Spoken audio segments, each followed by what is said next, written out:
What's up, everyone? This is Christian Duke, and you're watching IronMag TV.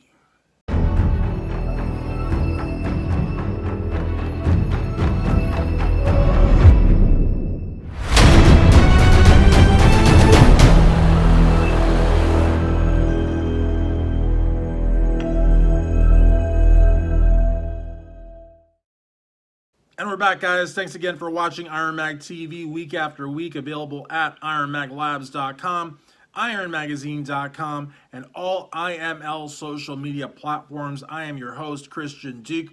Let's talk some bodybuilding and fitness. First and foremost, guys, so much positive feedback from the Best of Momo Mafia Volume 1. It was ravely reviewed all over Facebook groups. It's starting to catch on here on YouTube and Twitter and so on and so forth in social media land. But I got to tell you something, Greg was one of our heavy hitters.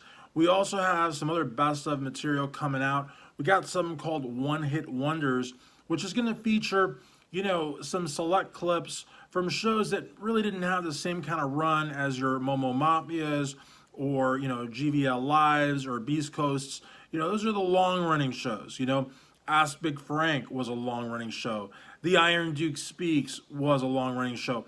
But your shows like Superhero Strong with Comerica Muscle, the Jerry Branham Show, which had all of one episode. That was the shortest one of all. Tips from Rick, which was Rick Drazen's show. That, I think, had 5 episodes.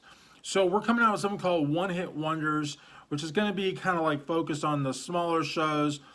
King of the Jungle was kind of a smaller show, but it also had a bit of a run. The show with Jessica Padilla, that was a little bit longer run. Teresa's show was a bit of a longer run. But your Comerica Muscle show, a lot of stuff from the real Chris Bra, the Jerry Branham show, Rick Drazen. Those are, I would say, are our shorter run shows.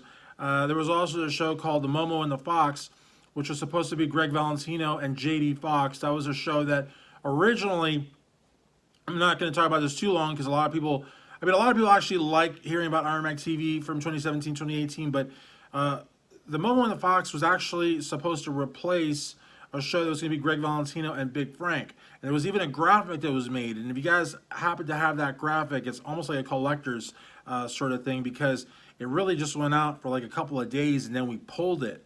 But a couple of you actually have it, and you've shown it to me, and I think that's pretty cool that you guys have it because it was out for maybe a day or two, but it wasn't out very long, and it wasn't put out in all the groups. It was put out on the IronMag TV group, which only has about 100 members, and most of those members were either actual hosts of shows or their immediate families. It was kind of like a focus group, really. It wasn't a group that was open to the public, and some of you have that original graphic. What we did was we took that graphic back. Then we were creating one with JD, but then JD kind of there was some creative differences there. I don't remember exactly what happened. I don't think Greg was too crazy about having a co-host. He never really was. Nothing against him. Greg's the kind of guy that likes to ride solo. And it was just something that we had thought about possibly doing. But anyways, that show never even had I don't even think there was a pilot of that show. Some shows actually did have a pilot that I'm not really at liberty to talk about. Some contractually I'm not allowed to talk about. Perhaps one day I will be able to, but that day is not today. The other thing I want to talk about, guys, with regards to IronMag TV is I really want to focus you guys on ironmagazine.com, where I have 10 articles a month, and the great Matt Week has 10 articles a month. And a lot of you guys are often asking me, well, where do we see these articles at? And that actually, going back to IronMag TV 2017, 2018, created a little bit of confusion. Because way back when, when Comerica went off and did his interview somewhere else, I don't ever mention that website because it doesn't really affect me or IronMag TV in any way, shape, or form. But he went off and did an interview and said that I had promised him that he'd have the ability to write for muscular development. And that promise was never made. And if it was, I challenged him to find the email where it was said because it was never said. What was told to Comerica is the same thing that was told to Chris Griffin and also Greg Valentino, and that is if they wanted to at the time, they could write for Iron Magazine. Now, I think where the confusion with Comerica came up was because Greg and I were doing stuff for muscular development, and so he assumed that I was offering, hey, listen, if I can't write for muscular development, nobody on my roster is going to be writing for muscular development either, you know what I mean? But IronMagazine.com is a page that I think you guys really should go to. You know, it's been putting out articles since 2004. Rob's got over 11,000 articles there, and some really, really good ones. You got tons of stuff from me, tons of stuff from Matt Week. I believe Anthony Roberts may have stuff on there. I believe Jeff may have stuff on there. Is it Jeff Roberts or Jeff Tate? I think Jeff Tate's the singer from Queensryche. I'm not sure. But there's a lot of really, really good articles on there. And so you guys should just go to ironmagazine.com on the daily. Remember, baby, please, Louis Marco. Who's that? Guys, let's talk a little bit about the Olympia. I believe William the Conqueror Bonac is the #1 contender, and I don't think that that's really all that hard of a case to prove. Last year's 2019 Mr. Olympia runner-up, last year's 2019 Arnold Classic runner-up, this year's 2020 Arnold Classic champion, and who knows where he's going to place at the Olympia. If that doesn't make the guy the runner-up, I don't know what does. But, you know, the direction, the sort of marketing package that the Olympia is putting forth is 3 Mr. Olympias on stage. Brandon Curry, your defending Mr. Olympia. Dexter Jackson, your 2008 Mr. Olympia. Phil Heath, your 7-time Mr. Olympia, coming back. And originally, before Flex Lewis dropped out because of health concerns, it was going to be 4 Mr. Olympias, as he's a 7-time 212 Olympia Showdown champion. Okay, that's good marketing, yeah, but it excludes William the Conqueror Bonac as the #1 contender. Bonac is the one man who has earned the right to be looked at as a future Mr. Olympia. No one else. You know, Big Ramy got a special invite, again, just to sell tickets, guys. Let me tell you something. That's a quid pro quo if there ever was one. You know, Big Ramy, you know, did the Arnold Classic, his first ever, took 3rd to Dexter and Bonac, and said he was going to do the Spain show, then couldn't do the Spain show because he caught COVID. I don't know if he had COVID. Do you know if he had COVID? I hope he had COVID. I hope the Olympia folks asked for, you know, some kind of proof, but I don't know if they did. I saw Big Ramy with a cotton swab up his nose, and then the next day I saw him making fun of COVID, saying it was a puny virus, and the next day I saw him training. I never saw him lose mass. He was supposedly asymptomatic, and then he got a special invite. So I don't know. I don't know. But I will tell you that I think Big Ramy is well aware that he's not going to place top 3. He's not going to be runner-up, and he's certainly not going to win the Sandow. But he's going to get some money. He's going to get some exposure. He's going to be able to rile up his base. So he's a happy camper. In exchange, the Olympia is going to sell tickets. They're going to sell pay-per-view, and they're going to create a little bit of mystery. Well, maybe Big Ramy, your 2017 Olympia runner-up, former New York Pro champion, maybe, you know, he'll upset the apple cart. But I just think that by putting that little bit of remainder press from the 3 Olympia marketing strategy, that remainder press on Big Ramy is wrong, because he doesn't belong there. He didn't qualify. He didn't place top 6 at last year's Mr. Olympia. Hell, he didn't even do last year's Mr. Olympia. He's not a former Mr. Olympia. So I just think that, you know, I don't really agree with that. Hadi Chupin is also getting more press than William Bonac. William Bonac beat Hadi Chupin at last year's Mr. Olympia, and Hadi didn't even do this year's Arnold Classic. Again, putting marketing ahead of merit. I don't like it. I don't like it.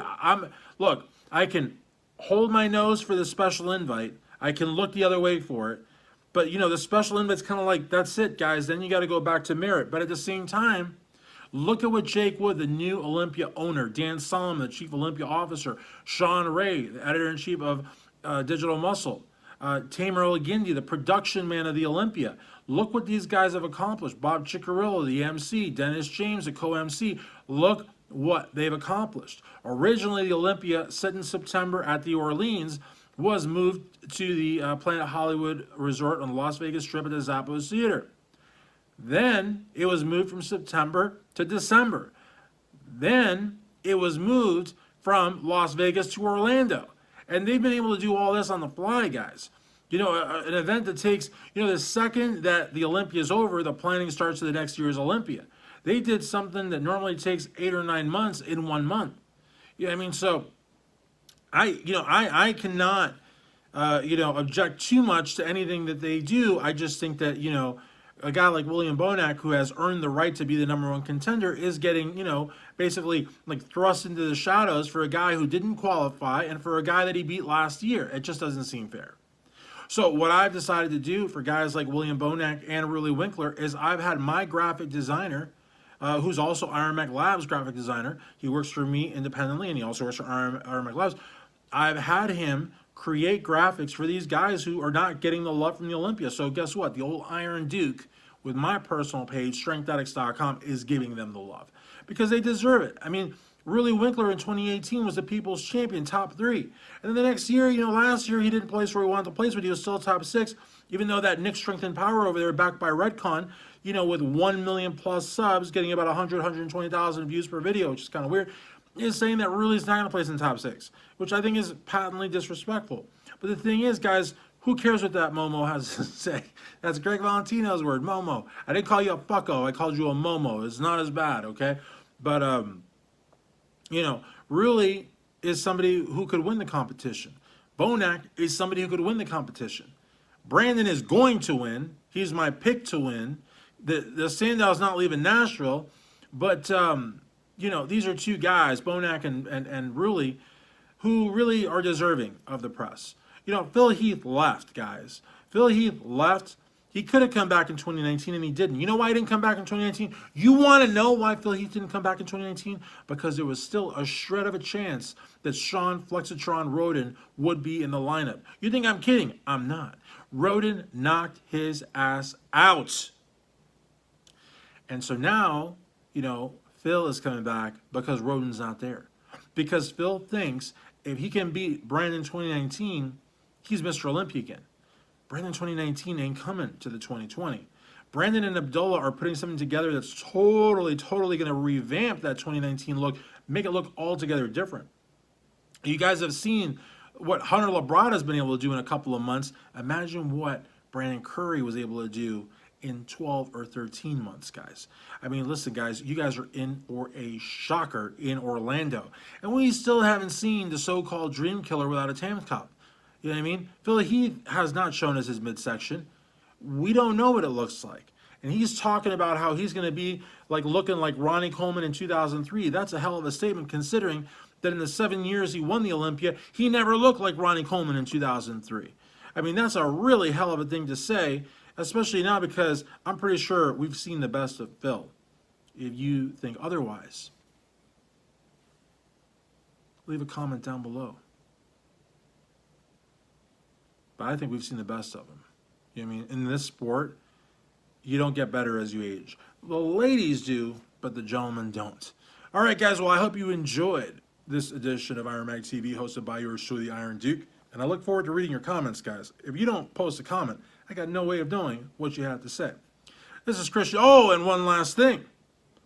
Don't forget to use discount code IMO15 at IronMagLabs.com. It'll save you 15% off site-wide. Thanks again, guys, for tuning in to